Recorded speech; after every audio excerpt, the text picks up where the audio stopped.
Before we dive right in, though, you need to be aware that there are some downsides and risks involved with smoothies. Now, smoothies can do a world of good, and throughout the rest of this video series, you'll be learning the ingredients, techniques, and tricks to enjoying some seriously healthy and tasty juices. But unfortunately, as with any health trend, there are also those on the web who are pushing false information and generally causing harm to the good name of smoothies. The first thing to be aware of is the idea of juice fasting. Here, people will use smoothies as a meal replacement and will only survive on juice for a period of days or weeks. They claim this is a great way to detox the body and remove toxins, amongst other things, as well as being a good way to jumpstart your fat loss. Now, this is not a good idea. As far as detoxing goes, what's important to keep in mind is that this is another arbitrary term that doesn't really have any meaning. There is no scientific proof that we need to detox in any way or that we have a build-up of toxins.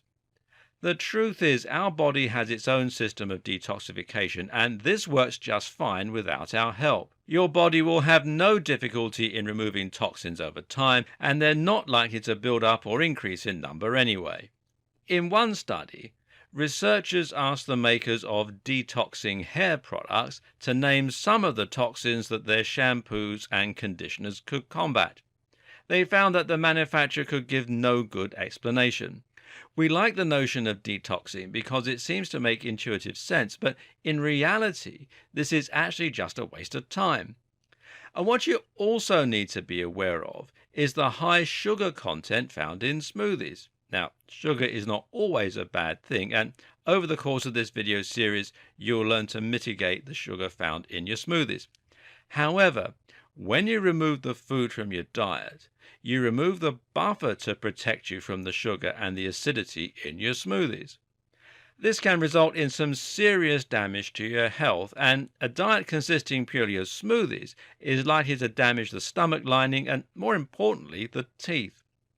I actually know someone who tried a smoothie fast, despite my protestations, and they ended up eroding all of the enamel from their teeth. They had to go to the dentist and lost 2 teeth after just 1 week, so think long and hard before you jump on board any juice fasts or other trends. The last thing to think about is whether or not a diet is sustainable. If you're going to kickstart a diet by using an extreme fast, then you'll be putting your body through hell only to return to a normal type of eating. That means your weight will simply return to what it was before the fast and you won't have benefited. Moreover, when you fast for this long, you actually increase your likelihood of storing fat. Numerous processes in the body ensure this, but one key example is that your body will produce a lot of cortisol as a response to low blood sugar. This cortisol encourages lipogenesis, the creation of new fat stores. And it also destroys the muscle via the release of myostatin, which makes you less metabolically active. It depletes testosterone significantly too, which further slows down your metabolism. But you're getting sugar, right? From all that fruit. Yes, but only simple sugar. Fruits absorb very quickly into the bloodstream, and that means you're going to be getting 3 massive spikes of energy throughout the day and nothing more. Now, this is not good for your insulin sensitivity, and it means you're highly likely to store all that sugar as fat. So, in short, avoid juice fasts and smoothie cleanses. Instead, focus on adding smoothies to your diet.